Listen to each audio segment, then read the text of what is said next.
Africa is the youngest continent, and only 9% of students on the continent are accessing higher education. That was the crack in the door for me. It was the chance to go in a place that I felt my country owed something to for having stood by and watched 10 years before. I survived the genocide perpetrated against the Tutsi in 1994. We are on a mission to get as many young Africans out of poverty. It was not easy to take someone from those ashes to become a leader today. So Generation Rwanda meant more to most of us, I think. It became more the generation of the next leaders of Rwanda. This is the African century. The way that we see giving back is, take care of yourself and your family, but think through how you can best impact society. This is exactly the sort of thing that the world needs.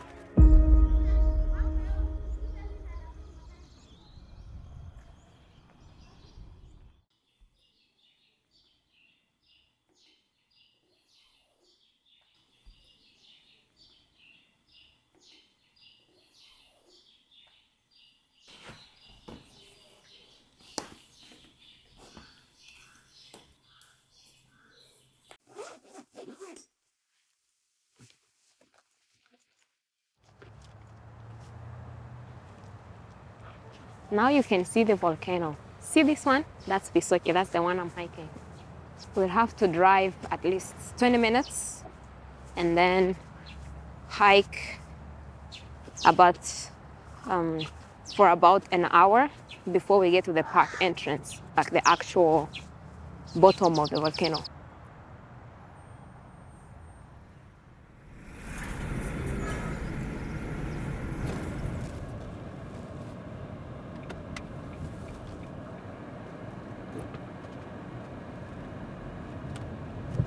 At age 25, I hadn't figured out yet who I was going to be or what I was going to do with my life. I knew I wanted to work on things that were deeply connected to helping people who had not, benefited from all the privileges I had growing up. My name is Dai Ellis. I'm one of the co-founders of Orphans of Rwanda that became Generation Rwanda that became Kepler. And I live here in Somerville, Massachusetts with my wife Liz, who teaches at Tufts, and our 2 kids. And Rwanda is far away, but still feels very close and holds a special place in my heart.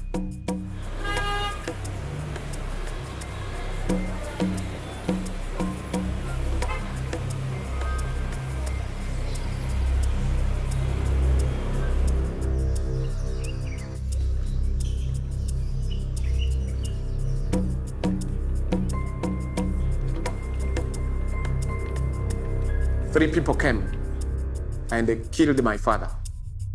I was the next. When they reached to me, I shouted saying, "Don't kill me with buhiri. Just take one machete and cut off my head. So my request became just an answer. I survived the genocide perpetrated against the Tutsi in 1994. Me and my sister were the only survivors of the family of 10. That was a decision of the chief militias of the village who decided to kill everyone, and then he will kill me as the last. I'll never forget the day I met Charles. I'll never forget the day I met a lot of the folks we helped in the early going, because even before it became a whole scholarship program and eventually a university, it was just, let me help Charles, let me help Nicholas, And that day I met Charles, the day anyone meets Charles, you're just immediately struck by, this is someone who knows where he wants to go. My name is Charles Awanimana.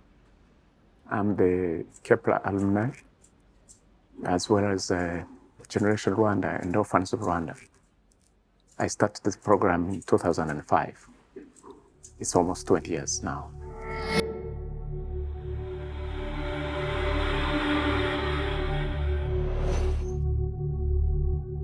The early days of starting Orphans of Rwanda were very much a process of step-by-step discovery by talking to Rwandans who were trying to, take on big responsibilities to move things in the right direction, it just became clear to me very quickly that one way we could help was like, we know people in the United States who, quite frankly, have money to help.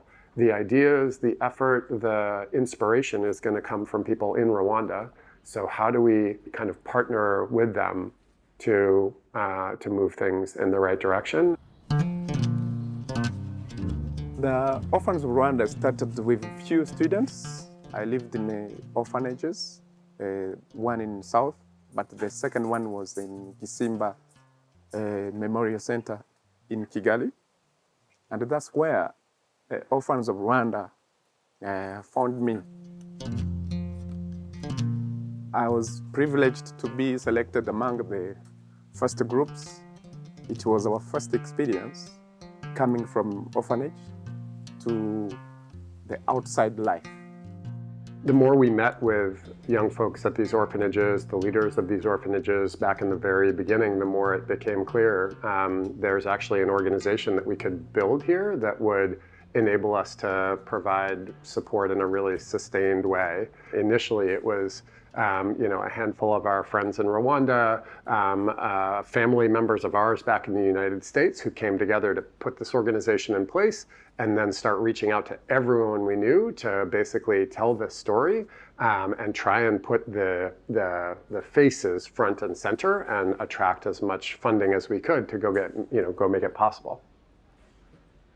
The dream of that first long period of Orphans of Rwanda and Generation Rwanda was really just the dreams of the people we were trying to support, right? We weren't trying to do anything ourselves other than help this Charles become this Charles, and this Nicholas become this Nicholas, and this Patricie become this future Patricie. And our dreams were their dreams. It was just, how can we help you chase your dreams? And that was a pretty exciting dream for us because the dreams they had were just, super inspiring.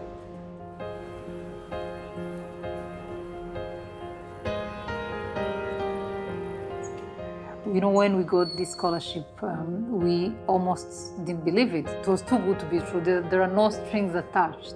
There's nothing expected of scholars. It was a holistic approach to our education. So it's one of the scholarships, if not the only one, that went beyond paying tuition and making sure that we were getting the training that we needed. And I remember we used to call it life skills. And these life skills have absolutely meant everything for me. I'm Patricie Ouasse. I am an engineer by training, civil engineer. And in my current role as Minister of State for Infrastructure, I've been doing this for the last 2.5 years. There were so many challenges in the early going as we started Orphans of Rwanda because the needs were kind of endless. We were always just getting stretched to do more than we had the capacity to do. When I was very young, I wanted to be a soldier.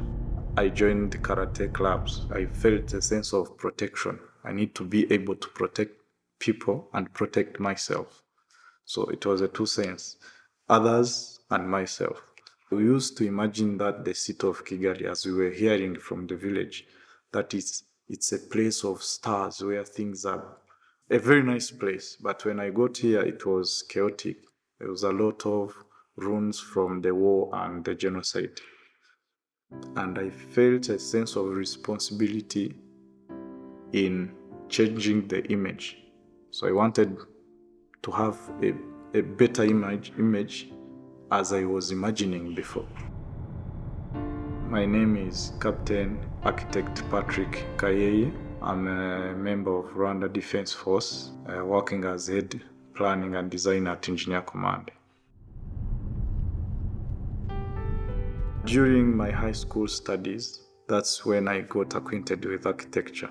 The opportunity I got from Generation Rwanda allowed me to pursue architecture as I wanted. I was the first Generation Rwanda scholar to pursue architecture. I was also privileged to be the first architect to join the Rwanda Defense Force in my generation. For me, it's like a whole set of landmarks around the country saying, I was done by Patrick, I was done by Patrick. So whenever I'm working, I see that physical aspect, and it's very fulfilling for me. Joining Generation Rwanda brought a lot of opportunities. The common ones, one is the opportunity to pursue architecture, the other is the financial support. But there is a third, which is very key. The activities, the career development activities that we were involved in. All those forums that were brought by Generation Rwanda shaped the person whom I am today.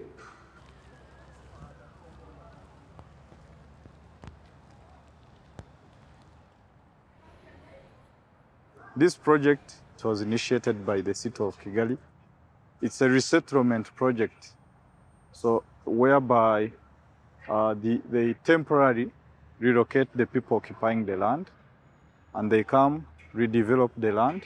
The city redevelops the land and brings back the initial owners in a way of improving the livelihoods of Rwandans, especially in slum areas and high-risk zones.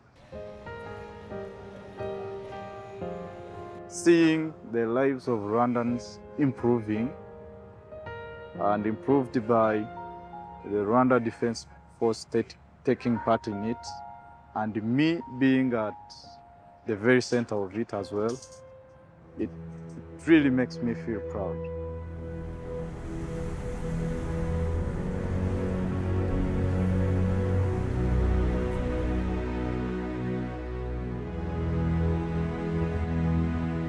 But I am actually afraid it's going to rain. Do you guys think it's going to rain?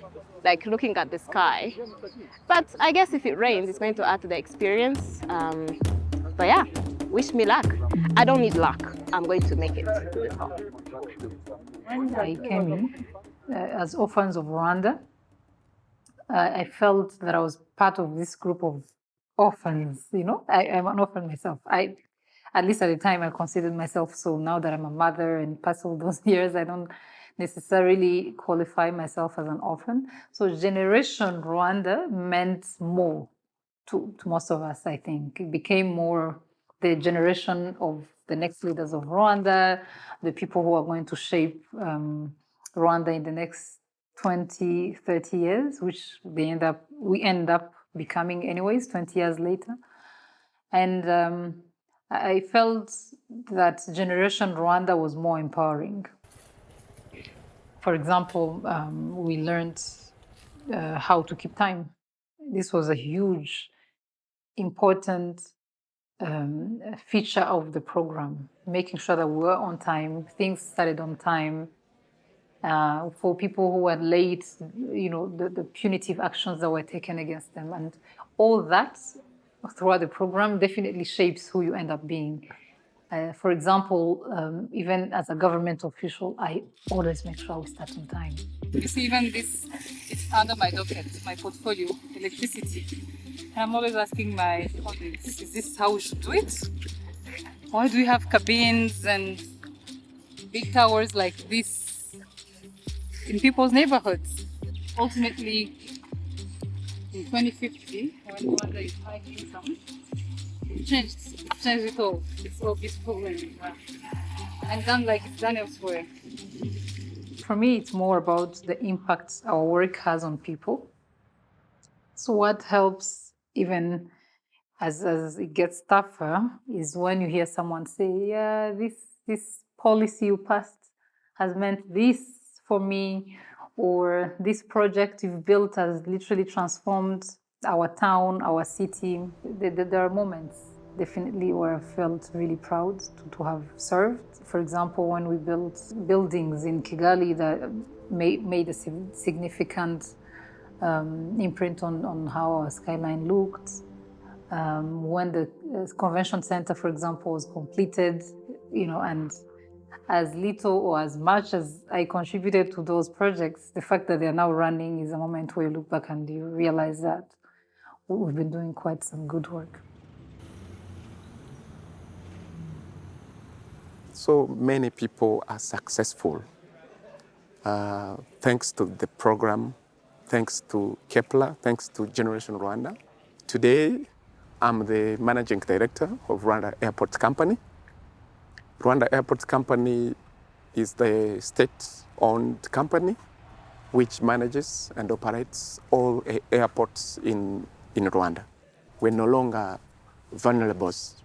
We're no longer victims of the history of the life. It was not easy to take someone from those ashes, but to become a leader today and to find his own place in the community like this.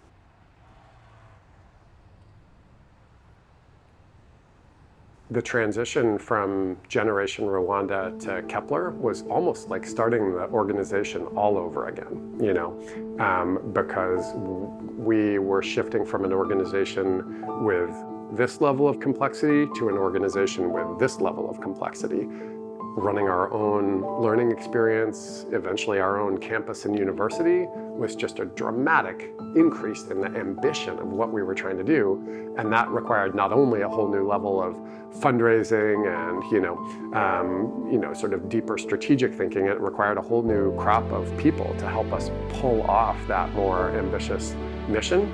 And we were lucky to find people like Jamie and Christina and Oliver, who got involved right around that time to help us conceive of a plausible way to bring about this kind of dream we had, and get involved in the same way that friends and family had in the early going, but we were hitting a point where friends and family were no longer enough to really kind of take it to the stars.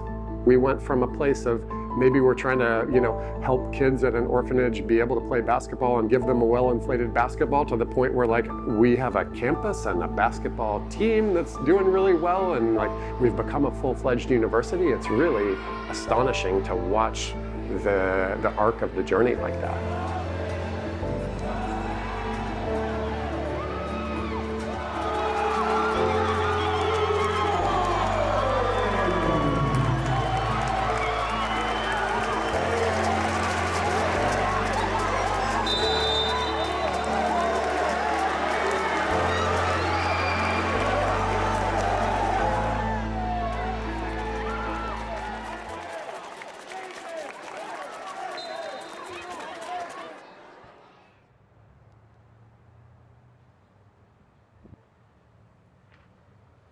One of the simple but fundamental mindset shifts that Kepler has is saying our job as Kepler is to prepare young people for the 21st century workforce.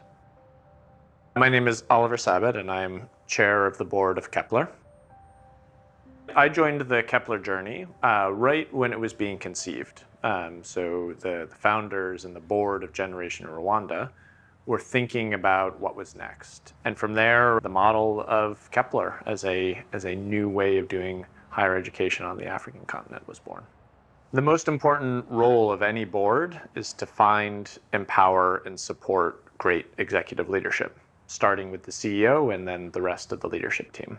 I was beyond excited that we were able to find the current CEO, Natalie. She took the role during the pandemic period, which, as everyone knows, was incredibly challenging for leadership of any organization.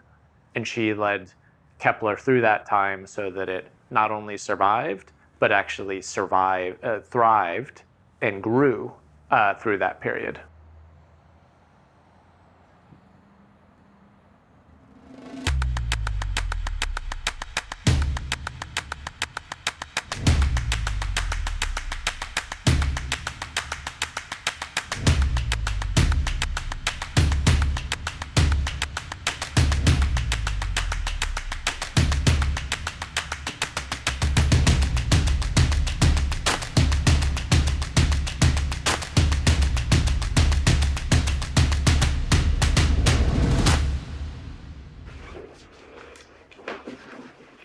Hello, I'm Natalie Munyampenda, and I'm the CEO of Kepler.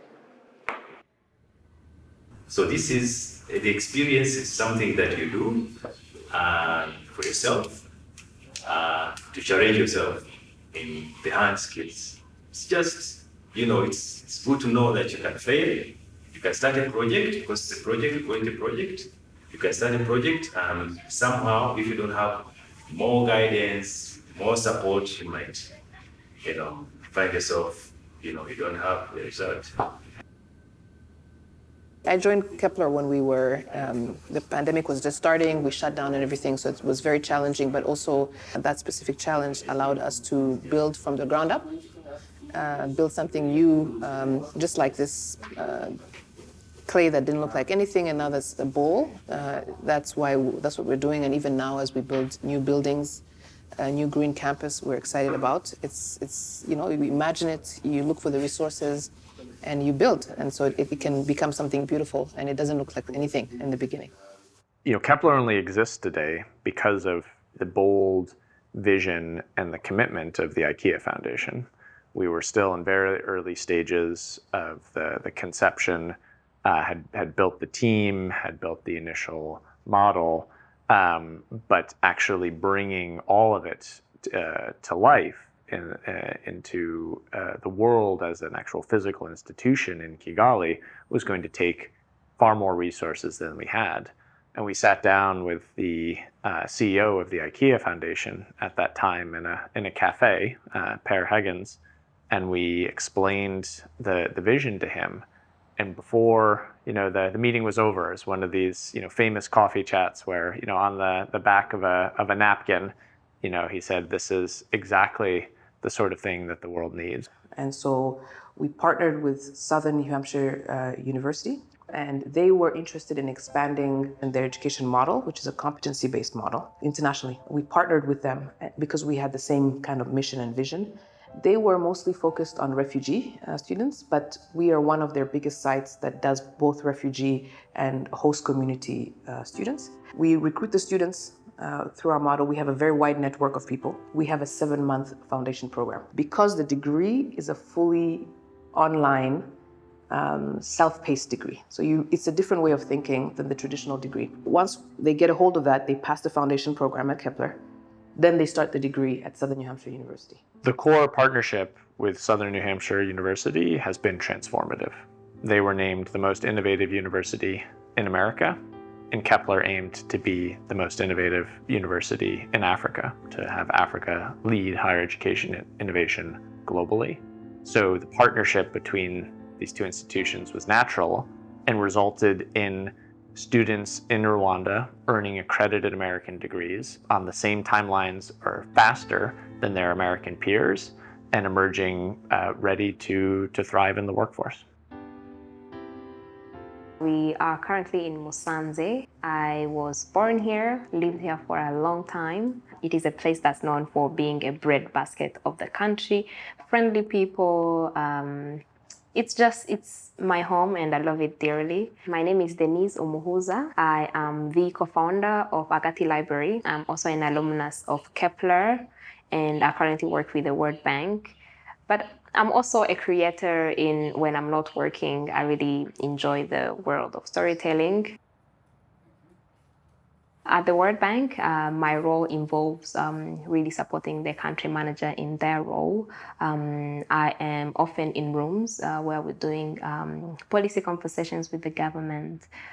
It's a development institution that works with the government to provide loans and grants. So I make sure that, if we have these deliverables, I have to be on top of them. Ndikumubwira ngo asome cyane. Ngo asome igitabo. Asome sindumvaga. Avuge cyane. Ndawo ndumva. My grandmother, who's she's turning 104 this year. She's never been to school, but she's one amazing storyteller. She would tell us stories when we were around the fire, and stories of heroes who climbed mountains and eaten by monsters. And I remember I was like, I don't want the girl to be eaten by the monster. And then I would rewrite that. But then through that, I was actually able to discover my love and my passion for storytelling. bari kuririmba amazina yacu ni kuri nagura dukunda cyane guteka no kurya kuri nagura. For Kepler, there was a flyer. I was a student at Lycée Notre-Dame de Cîteaux. I quickly realized that this is not a typical institution. It's not somewhere where you will learn the things that you learn everywhere. When we go to class, the lecturer said, "Oh, no, don't call me lecturer. I am a course facilitator." I used to tell people we don't do exams. They're like, how do you know that you know the things that you know if you have no exams? But then they teach you how to learn things. So I think I started this organization when I was still a Kepler student. I knew that I didn't know everything. But if there is one thing that Kepler trains you to do is to not be afraid to be seen trying. On a scale from 1 to 10, I think I am at 11. I'm super excited because I've done so many other challenges, and this one is difficult. And actually this volcano, I tried to climb it a month ago, and I couldn't get to the top.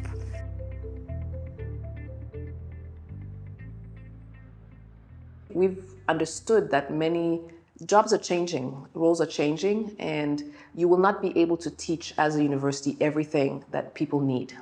And so part of that is teaching our students how to teach themselves. When we survey employers and we ask them what are the skills that they like from our students, they'll say adaptability, right? Problem solving, ability to learn. Those are things we teach in our foundation program. And so the foundation program we have continues to be a very strong indicator of success for our students. And since 2018, we've been trying to figure out how we do this for ourselves because we've really understood the model and we do most of the work to make sure that students are strong and that they're ready for the job market. We decided that we wanted to enter into actually having our own university. So we were accredited in 2022 by the Rwandan government, and we now offer 2 degrees with the same model, but we run the middle part, which was the degree part, in project management, and now we're launching business analytics.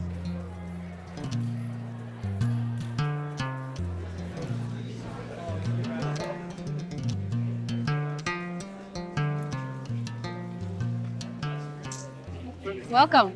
How are you doing? Hello. Hey, my name is Ode from Rwanda Corporation. Nice to meet you, Ode. Nice to meet you. Thank you for giving our students internships and hiring them. Oh, of course. We like to source them from Kepler. Yes. So we're happy to have them.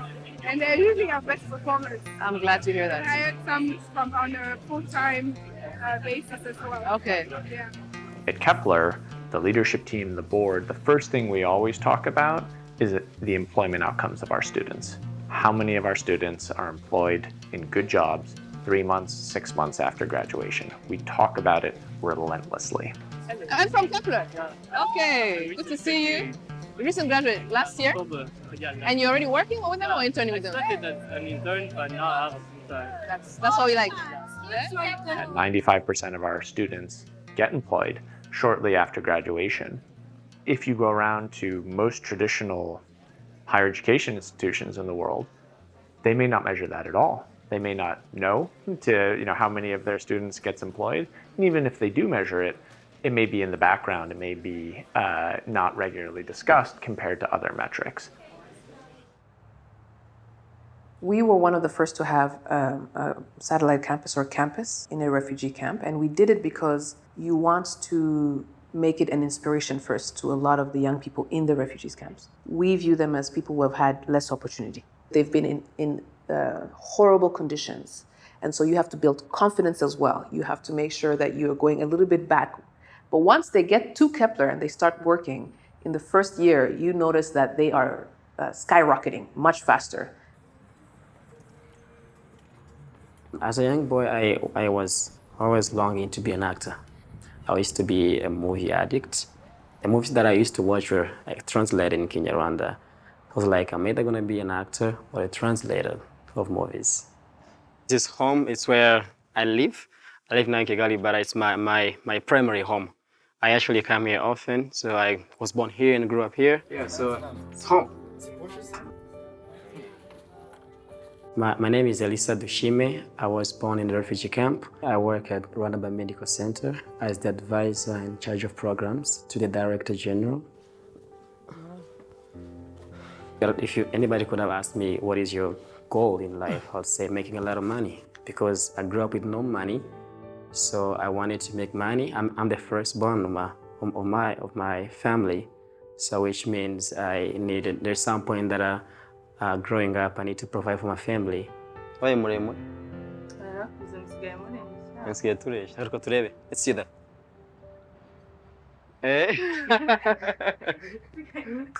In 2015, we opened it up to refugees. We say we're going to keep 25% of our scholarships for refugees, right? We open it up, no one applies. And even those who apply do not have the right, when they say write essays, what do you think? It doesn't work, right? They are not able to apply. So we realized we needed to do something special, an intervention to make sure that actual refugees, students with refugee status in Rwanda, where we were operating only at the time, could actually apply and get in. And so that program is called Iteme. We run it in all the camps in Rwanda, the refugee camps. We basically help them get the digital skills for them to understand the application process and be able to apply and successfully gain a scholarship. We started in Rwanda only. We now run that program also in Ethiopia, and soon we'll be running it in Uganda.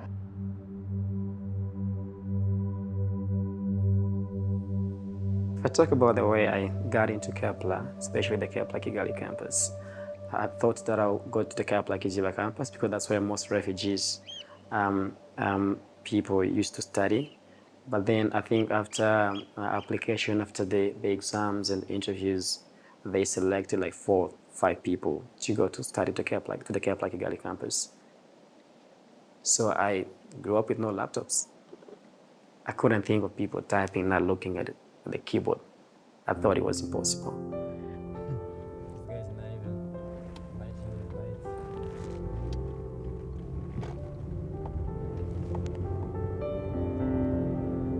I got my first job at Kepler. I served as a refugee admission assistant. After that, I think I applied to the master's degree in global health delivery. It's at the University of Global Health Equity. I got a full scholarship. So all of those, I think I got it. Even me being able to be admitted in the master's program, I think it was all because of Kepler. So I'm happy that I'm now probably living some of my dreams. And secondly, I think before I get to this position, I'm happy that my education was very successful, which is the #1 factor contributing to my current success. If I ask you to dance, would you run and never look back? Now would you cry if you saw me crying? Would you save my soul tonight?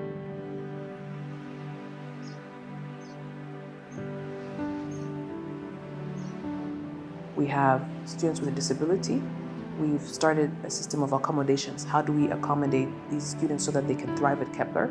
And by looking at their interventions, applying their interventions, those interventions have become widespread now. They apply to all students. And so that's our D&I policy. And just generally, we want to be a place where anyone wants to go, no matter your challenges. And that mindset is what has driven us.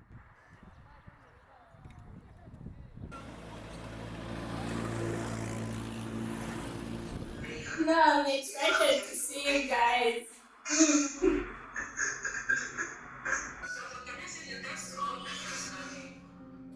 Oh, okay, you can share the caskets, okay? Yeah.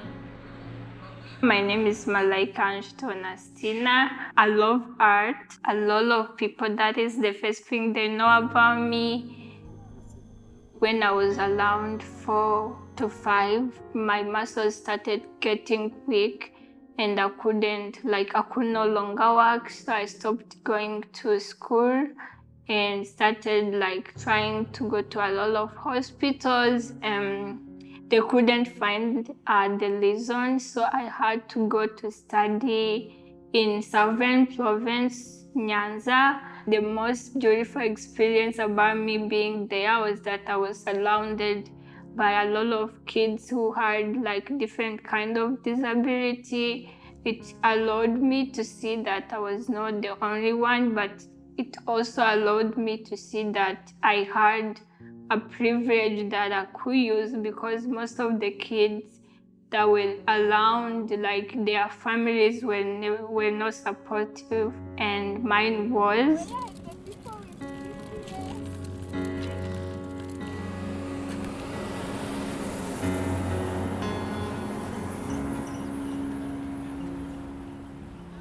I wanted to go into like humanities or art, but I couldn't go to study art because like painting and things like that, it required like to be able to stand. So I ended up going to study history in Gakenye district. And after I finished it, I started applying for university. I applied for RAU and Kepler. Kepler accepted me first. They made accommodation to like for the place to be accessible. Like they made an accessible toilet for me, and then they also gave me a room at the campus where I could go and rest after class. And I feel like it's a beautiful place to be, in a place that believes in you. If I made a mistake, they held me accountable. And if I did good, they congratulated me like everybody else. So there was not exaggeration. They teach you to learn how to learn. So even if what they teach you is not enough, you are able to utilize the materials outside school to teach yourself other things that you need. I've always been a hustler. I love money. I think I got my job at Afenebo before I graduated. It was someone from Kepler who sent me the job advertisement. I worked as a grant associate intern, then worked as a grant associate, and then became a grant manager. So it's been 2 years and a half.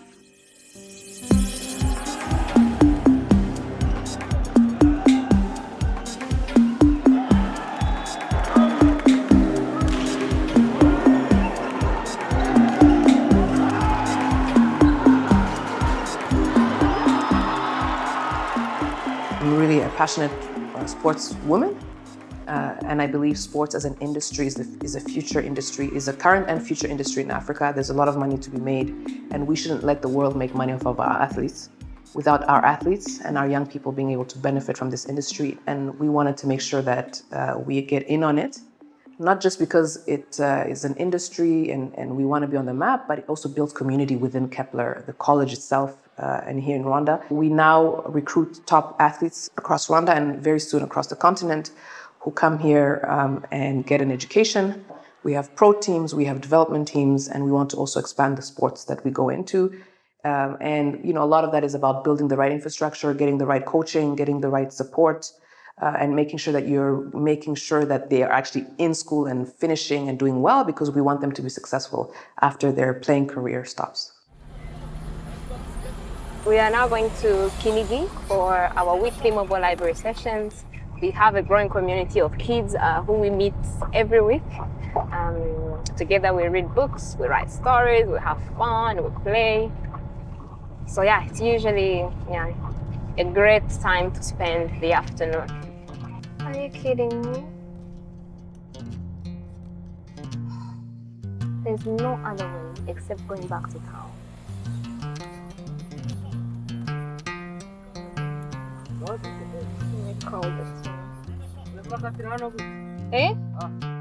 Hanyuma ngaruke ku muhanda gute se? Kepler alumni are awesome. They are in every industry you can think of. We have a lot of, I would say, prominent alumni who are giving back in public service. A lot of our alumni are in social sectors. They're giving back in that way. They're passionate about what they're doing. Many of our alumni are educators. Many of them are at Kepler. The way that we see giving back is, take care of yourself and your family. but think through how you can best impact society. And we're proud to see some of the accomplishments of our alumni. We changed the schedule today, and we are also a bit late. So yeah, I hope the kids show up. Oh, there they are. Some of them. What's the most fulfilling about running Agati Library is seeing the kids experience what I have experienced as a kid and more. Every time, like let's say I'm in a mobile library session in Kinigi, I'm sometimes like walking around and seeing, the kids read stories and their eyes get big, experience these emotions. So being able to see that is truly fulfilling.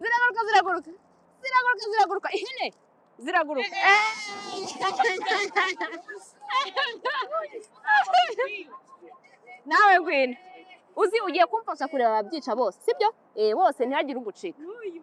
When we started in 2018, we engaged around 200 people a month. But now with 4 different children's centers with mini libraries that targets children who are hospitalized, and the mobile library sessions that we do every week, and other programs, we currently directly engage around 3,000 plus people, children, every month.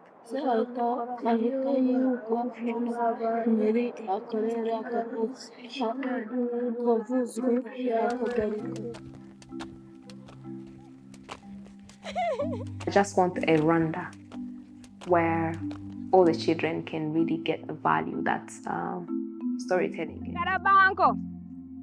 Carabanco! Señorita!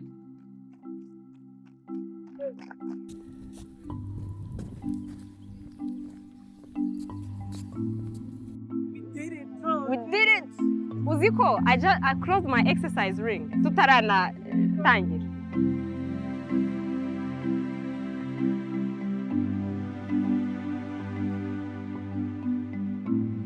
What the future looks like is a green campus with more than 5,000 students. We want to scale the number of students. We want to scale the number of students in the different countries we operate in. We want to do more entrepreneurship. We want to do more work around the green economy. We want to look at remote work. We're going in very many different directions, but the core is how can we offer a pathway out of poverty and decent living to the young people who are here. My message to Kepler students, current students, is to really fully embrace what is being offered now, because you can only enjoy it while it lasts. My message for fellow alumni from Generation Rwanda and Kepler is to keep the light up. We have a responsibility to give back to the country, to the community, to the world. We received, and now it's time. It's high time that we give back to the people.